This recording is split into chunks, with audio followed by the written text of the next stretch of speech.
election of Representative Mike Johnson of Louisiana to be the new Speaker of the House places him in an enormously influential position in Congress and second in line for the presidency. How will he affect social policy in the United States? As the architect of last year's national Don't Say Gay bill, leaders in the LGBTQ plus community are concerned about what could lie ahead. Stay tuned. Welcome to Lean to the Left, home of no-holds-barred commentary, plus interviews with fascinating people. Some of them top experts, others simply with interesting stories to tell. You'll never know who'll show up at Lean to the Left. Now here's your host, Bob Gaddy. Todd Sears, the CEO and founder of Out Leadership, an organization that advocates for the LGBTQ plus community in business at all levels, is our guest today. He spent more than 2 decades working at the intersection of finance and equality.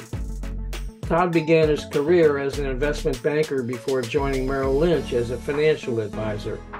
There he created the first team of financial advisors in Wall Street focused on the LGBTQ plus community and brought nearly $2 billion of new assets to the firm from LGBTQ plus couples and nonprofit organizations.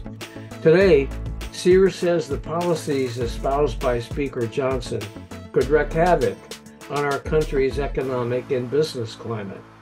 Hey, Todd, thanks for joining us today on the Lean to the Left podcast. I know you're traveling, and in fact, you're in Sydney, Australia as we speak, right? That's right. And Bob, thanks for having me. It's a pleasure to be here. What the hell are you doing there anyway? Advocating for LGBT equality through the power of business, just what you said. Our leadership has summits in New York, London, Hong Kong, and Sydney every year.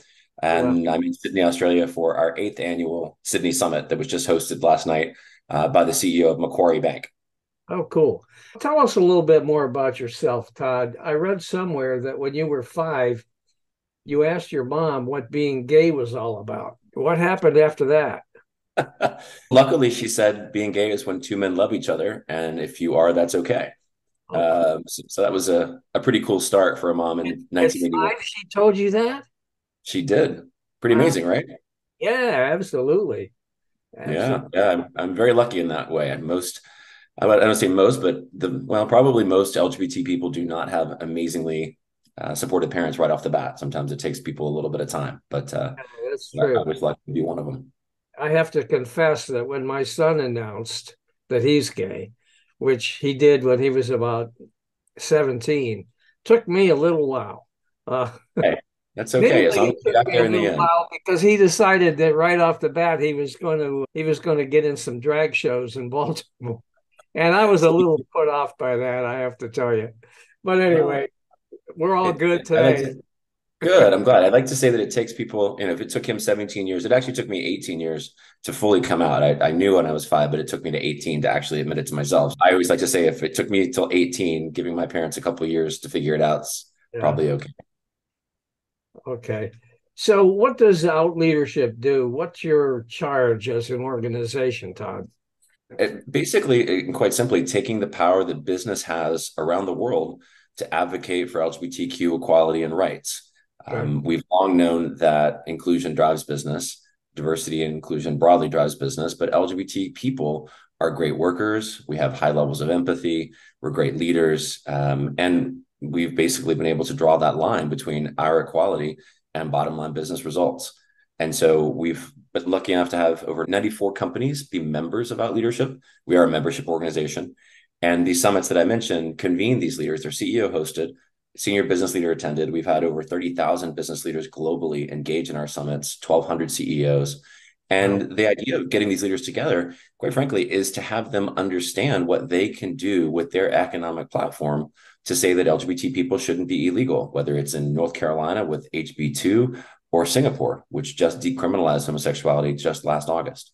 And so what we've been able to really create is this global movement of business to say that this is an important aspect of their business opportunity. That's incredible. You started this organization, right? I did, with a severance check from Credit Suisse. Really? I progressed through Merrill Lynch and ultimately was head of diversity strategy for them. And Oh, then I was recruited away to Credit Suisse to be head of diversity for the Americas for them. And in 2010, they laid me off. And so I found myself I like to say, on my sofa with my severance check and multiple Hendrix martinis. And I thought, what's next? And where was I the happiest? And it was when I was getting an Irish Catholic company like Merrill to advocate for gay rights because I proved that there was a bottom line business opportunity. And in 2010, there were no companies doing that. CEOs were not speaking out. And I thought, could I create that conversation? Could I create that movement? And so we started with 6 banks: Bank of America, Barclays, Citi, Deutsche, Goldman Sachs, and Morgan Stanley. And that was my first summit. I used my severance check to fund it. And then we launched in London 12 years ago, in Hong Kong 10 years ago, here in Australia 9 years ago. And we've become the first and only global LGBT business organization. that's incredible. So you truly turn lemons into lemonade. Thank you. I like to think so. Yes, it's a pretty rewarding career. Absolutely. So, what was it in Speaker Johnson's background, Todd, that causes concern for you as an American and as an LGBTQ American? How much time do we have here, Bob? Well, I know you just go in and say, Oh my gosh. I mean, Besides being, oh, the guy is, anyway, you talk. that's sadly one of those answers that you don't even have to do much other than read anything about his past, whether Yeah. it's sponsoring all of the anti-gay legislation or even saying that gay marriage was inherently unnatural and would lead to the demise of the democracy that we have. The man who literally thought that my existence would dismantle democracy is now the leader of part of our democratic process. So that, as an American, as an LGBT American, and truthfully, I'm glad that you said as an American, because this is not an LGBTQ issue. This goes to the heart of who we are as a country. The vast majority of Americans support LGBT people. The vast majority of Americans support marriage equality. That was decided years ago. And by the way, almost 95% of corporate America supports LGBTQ people and has for 2 decades. So this man is out of step with not just the LGBTQ community, but the vast majority of Americans. I can say that about most Republicans, but that's another Unfortunately, wing of this. it's true, unfortunately. And the outcome of that, of course, are these preponderance of anti-LGBT bills we're seeing across the country. There have been almost 900 anti-LGBTQ bills introduced in 49 state legislatures. And really, one, to solve a problem that doesn't exist. It's once again using gay people and trans people in this case as a wedge issue and creating fear to drive a right-wing agenda. It's Yeah. taking a page out of Anita Bryant's book from 40 years ago in California, unfortunately. It's the same words. So it's a really challenging time to be an LGBTQ American right now. Yeah, I can see that. It's got to be scary in a way. Johnson was the author of the National Don't Say Gay bill, as you mentioned. What DeSantis is championing in Florida. Are you see you so you just mentioned there's how many across the country? Almost 900 thus far Nine in the last in the proposals, last bills, laws, and correct. state legislatures, right? That's right. That are all in some way or another anti-gay, anti-LGBTQ, anti-trans, any of that, correct? That's right. And one of the initiatives that Out Leadership has been driving the last 5 years in the United States is our LGBTQ Climate Index. We launched it right after marriage equality passed because most Americans thought that marriage equality would solve all the problems of discrimination that LGBTQ people face. And we Yeah. knew that was not the case. In 36 states, for example, conversion therapy is still legal, or in 31 states, HIV is still criminalized. And we didn't really have a resource that we could point to show that. And so we built this climate index that measures 20 different data points for every single US state. And each year we announce the rankings in the last 2 years in USA Today, actually. And the idea of drawing a direct line to economic and talent opportunity from discrimination or lack thereof. And for example, our fearless now leader of the House, his state, Louisiana, was 48th out of 50 on our index this last year, primarily because of the anti-LGBTQ legislation that he helped champion.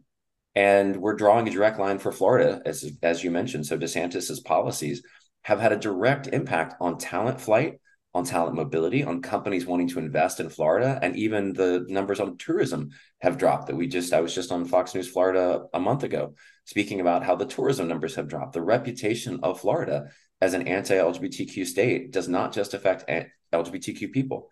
We have parents, as you are, Sure. who fear for their children. And by the way, even if your child isn't anti-LGBTQ, right-thinking Americans, or not right-wing, but right-thinking Yeah. Americans, don't want their kids in a school system that tells them that LGBTQ people are inherently wrong. So there are direct economic and talent consequences to these bills. And that's what we're trying to point out to all of these states so that they can do better. Todd, what do you think is behind this movement against LGBTQ people these days? Is it what is it? What's behind it? It's not based on logic or science, I can tell you that, or even fact. Yeah, It's based in fear. It's trying to create fear of the other. If you think back to when Anita Bryant, as I mentioned, was advocating against gay people being teachers in Florida, what did right. she say? She said it was about the children. It was about that somehow gay people were infiltrating schools to indoctrinate your children and groom them. Hmm. Look at the words that the Republicans are using right now in the United States. They're using the exact same words that LGBTQ people are trying to groom children. And they're using the trans community because trans folks are unfortunately less visible and less understood.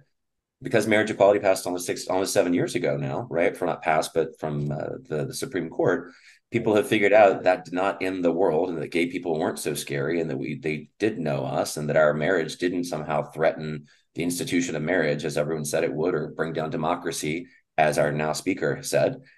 But trans people are unfortunately not as understood. And so there's an opportunity to create fear that they are going to somehow take scholarships if they play sports, or they are somehow going to convert your children to being one of a gender that doesn't exist. The trope that they have created, as I said, is not based on fact. If you look at the American Pediatric Association, has supported gender affirming care for years because it's the right thing for these children with gender dysphoria.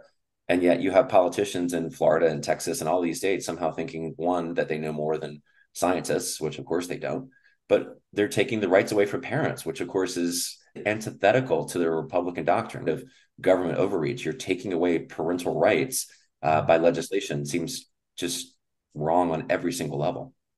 You mentioned that Louisiana is number 48 on your LGBTQ plus climate index. I looked at your index, and I live in South Carolina, and that's number 49. That's right. And I grew up in North Carolina and lived in South Carolina briefly, so I am quite familiar. I will say North Carolina, interestingly, last year after we published the climate index in 2022, the governor and his team reached out to Out Leadership, and we actually helped North Carolina improve on the index. We worked with them on several pieces of legislation. Unfortunately, in this last August, the legislature pretty much undid all of the great work that he'd been able to do. But yes, the South, unfortunately, is significantly challenged on this index, but because of the laws and legislation that they continue to pass. How did the country do overall on the index? Interestingly, this year, for the first time since we've been measuring it, the country went down on average by 1.14%, which is a really sad state of affairs. It's not just for LGBTQ people, as I mentioned, but this is a global opportunity and challenge that we face right now. So as you mentioned, I'm in Sydney, Australia right now, and I'll be going to Tokyo on Saturday for our summit to kick off there for Asia. We'll be in Tokyo and Hong Kong. And the conversations that we're having here are, we're quote unquote explaining this to you, but you understand it, of course. But leaders here, leading multinationals, of course, number one, don't understand this, but also have to navigate places like Florida, who are telling them that they can't support LGBTQ employees, or women, by the way, who want to have a right to healthcare. And at the same time, they're operating in the EU and the European Union, which is saying the exact opposite. The EU is incredibly LGBTQ friendly and is climate friendly and is not anti-woke and all of these things that they're having to navigate in our country. And Right. it's fundamentally just bad for business. And so I really hope that people start to wake up to this, because it is not helping our country in any way. It's sending us not just backwards on civil rights, but it makes it harder for companies to do business in our country. You've contended that the global business community continues to move in the direction of acceptance, uh, Correct. and that's good for the bottom line. How are companies and individuals making concrete commitment towards full LGBTQ plus inclusion? At every level, we've seen this commitment. So, as I mentioned, I've had the pleasure of working with over 1,200 CEOs around the world on this throughout leadership over the last 13 years. And to a leader, they understand why this matters to their employees. from a generational perspective, Gen Z, if you want to recruit a Gen Z young leader, the two things they care about from what a company is doing are what a company does for climate and for LGBTQ equality and diversity. Those are the two things that they look at a company. And we just launched an ESG initiative at the NASDAQ 5 weeks ago. And we've been convening companies around the world, 46 different companies over the last 24 months to connect those dots. And one of the major things that we were able to discern was that these young leaders look at ESG and CSR reports before they go into a first round interview. So it really does have a talent opportunity and not just a talent opportunity, but it's something that companies are seeing results from. So the Republicans in Congress in July tried to outlaw ESG. They were having hearings to try to remove the ability for companies to have ESG, again, government overreach in the extreme. And yet these companies are still making progress. I'll give you another example. Out Leadership has been leading the charge for LGBTQ corporate board initiatives and corporate board inclusion for the last almost 9 years.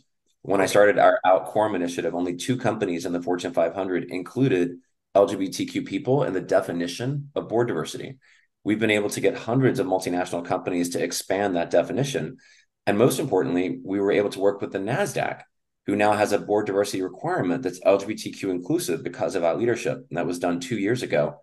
And it was just upheld by a federal judge. From 2022 to 2023, so just 1 year, we saw companies, there were 116 companies in the NASDAQ that included LGBTQ people last year. Now this year, 1,871 include LGBTQ people in their board definition of diversity.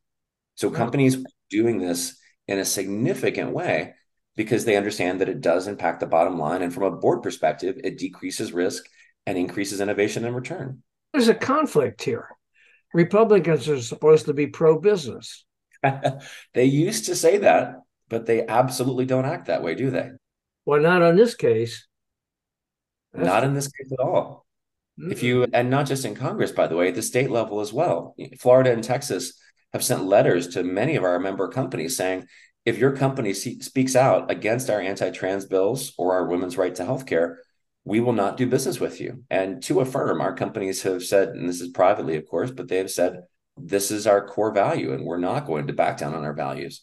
And so Texas, as an example, decided that they would not use a quote unquote woke bank for their latest bond issue. Interestingly, that meant they had to use local Texas banks. And the Wall Street Journal last month reported that decision alone cost Texas taxpayers between $300 and $500 million of incremental interest. So their taxpayers are paying for these anti-woke policies, not just their citizens and their talent. Are you concerned that Johnson will try to enact some of these things nationally? Absolutely. Like Absolutely. What do you expect? Well, if he's leading the Republican caucus, of course, he's going to push his agenda, which is right-wing, extremist, radical, anti-business, anti-LGBTQ. The man's history speaks for itself. And unfortunately, that's not just on the legislative side of things. We're also very concerned about the Supreme Court. They have signaled in the Roe v. Wade decision that they would absolutely like to dismantle Obergefell and Windsor. So LGBTQ rights are under attack at every level except the executive branch. Luckily, Biden has been obviously an incredibly supportive president, but unfortunately, he's only one of 3. So we've got challenges that are significantly mounted by this new administration in the House. I saw that you guys released a new global talent survey showing a record number of LGBTQ plus employees feel comfortable being out at work while finding today's workplace overwhelmingly supportive. So do those in the vocal minority promoting these anti-woke policies put this trend in potential jeopardy? They absolutely do. So Out Leadership has 3 talent initiatives globally. One is called Out Next, which is the first and only global next generation talent program. We have 12,000 young leaders that have gone through that program around the world. One called Out Women for LGBTQ women, and Out Quorum, the board program I mentioned. And we've published numbers of pieces of research over the years across these talent initiatives. And Out to Succeed was our global talent report that we did 5 years ago. And we just released Out to Succeed 2.0, which had a sample size of almost 4,500 young leaders globally across 5 continents. And as you mentioned, the number one data point that we saw this year was that 80% of these young leaders, primarily Gen Y and Gen Z, are out at work. And that's up from 36% 12 years ago. So the significant increase in these young leaders being out is a direct result of what these companies have been doing to support LGBTQ people in their corporate policies and in their actions over the last decade. And they're seeing the results of that, because if you're out in the workplace, you're more likely to succeed, to feel comfortable, to be promoted, to be out to your colleagues. We have high levels of empathy, as I mentioned. And so we make great leaders in these companies. We read the room for psychological safety every place we go because of the discrimination that exists. And so all of these anti-LGBTQ policies are potentially sending these young people back in the closet in the states in which they live and work. And that's fundamentally and diametrically opposed to what the companies who do business in these states want. That's terrible. You mentioned the impact. I think you mentioned the economic impact in Florida. Did you mention that? I did, yeah. Economic and talent, right? It's not just the tourism dollars that are dropped, but young people graduating from Florida universities such that they don't want to stay in the state. And people are leaving from a school system perspective. Teachers are resigning. People are not choosing to move to Florida. And by the way, that's not just people in the United States. We have heard from so many companies who have operations in Florida that they have people from Europe, for example, that will not move to Florida or afraid of moving to Florida, or even have requested quote unquote hazard pay to move to Florida because of the environment that's been created there. I wouldn't move to Florida because of, I'd need some hazard pay too, but for different reasons. Any number of reasons, unfortunately. Yeah, tell you what, I You know, do know this, that I used to like to vacation in Florida, but I won't go there now. Why would I do that? I won't either. I will say something though. I think it's really important to underscore that I don't think these policies reflect the vast majority of Americans. I actually don't think Floridians as a whole are anti-LGBTQ. I do not think that these politicians speak for the majority of their populace. And survey after survey shows that. Even if you look at mayors across Florida, Right. the mayors of all of the major cities have created anti-LGBTQ discrimination bills that they're trying to promote and to protect their citizens. And if you survey Americans and you're very clear about what discrimination means for LGBTQ people, that's just not in the American ethos. That's not who we are as a country. And so I think it's so important that we keep that in mind as well. And that's why we've been trying to do this work to educate people about what the reality is of these policies, because the right-wing talking points don't actually explain what they are. And when people understand what they're actually voting for or voting against, they actually are much more inclusive than we think. And so I think I always think that's important to say. It's not that these states, that the people in the states are bad people or anti-gay people. There are those out there, of course, but it's these politicians are not actually speaking for their electorate.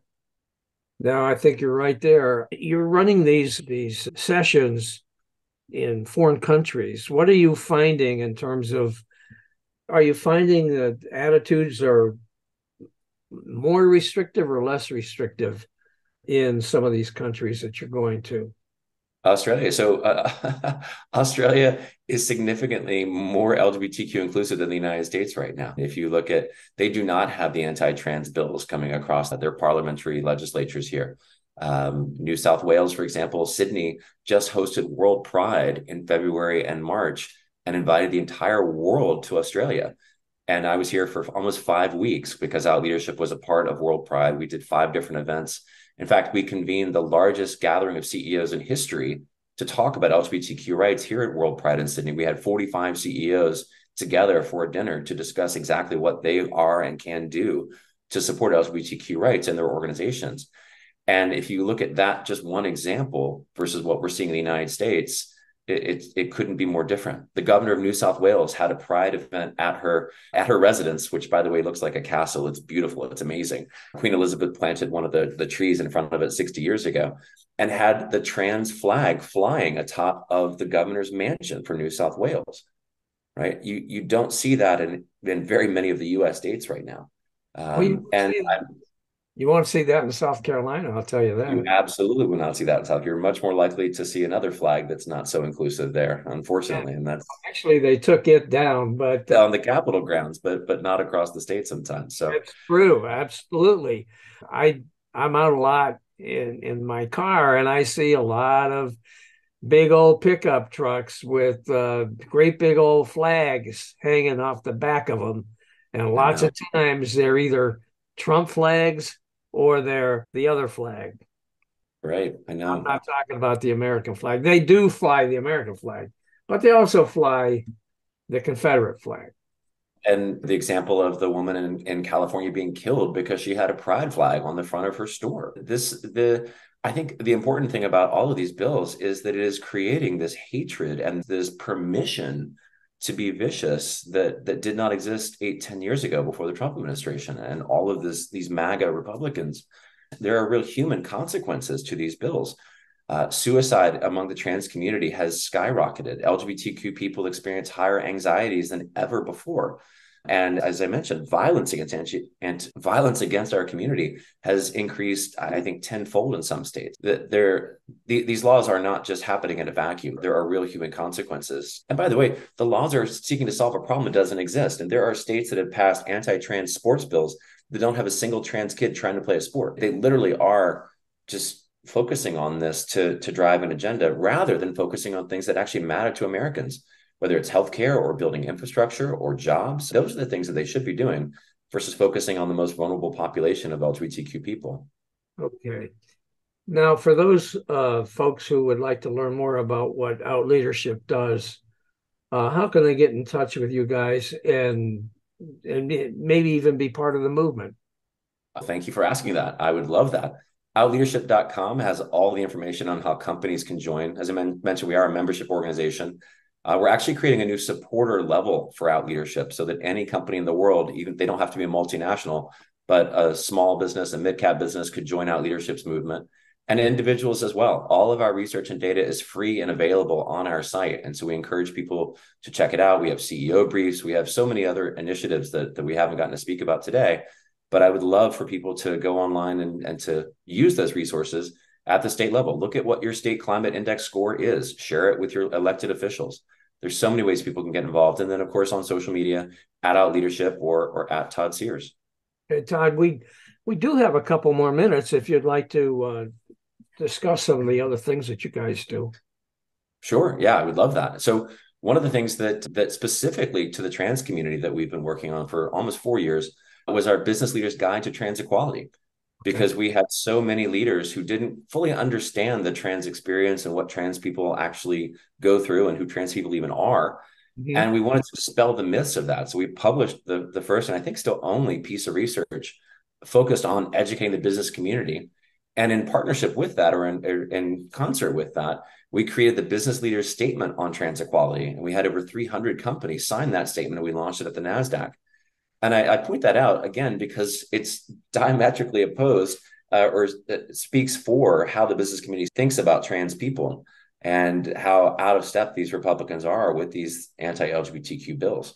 So I think that's one major resource. And I think from a parent perspective as well, something that even came up last night at the closing of our Sydney summit, which is that the parents of LGBTQ people, especially trans and gender nonconforming people, are really challenged now, but also are speaking up in amazing ways. There's a case in Texas, actually, of a mother, because Texas, for example, passed this legislation that said that parents of trans people would be considered child abusers.